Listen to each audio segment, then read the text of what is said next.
All right, you know where I live, so you know about the traffic noise. Anyway, this is where we're at right now. We've got the front clip off, and we've removed the radiator and the condenser there, both the radiator fans. You can see the good one and the bad one. We've got our transmission oil cooler lines here and here. Those look fine, they feel fine. Radiator hoses are good too. You can feel those are nice and easy to compress. That's about what you want there.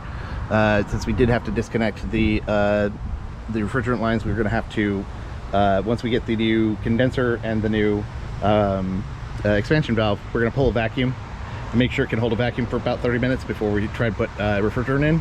If it can hold a vacuum for 30 minutes, then it doesn't have a leak. So that's one thing we test. And we also got our power steering leak. You can see where it got pinched right there. That's where it's coming out. And if you follow these lines up and behind that headlight, they come up here to the power steering reservoir. That's how we know that that is a power steering leak. And just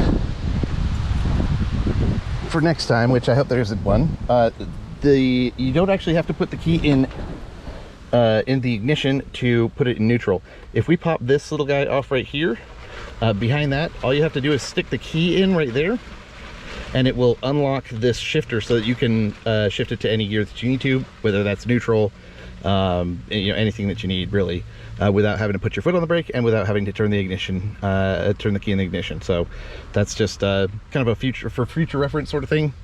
This thing pops right out. You just stick something kind of narrow in here, pop that sucker out, stick the key in. You'll feel the button push in, so you'll know exactly when it's unlocked for you to be able to move the shifter. So I figured I'd point that out to you. Either way, that's where we're at.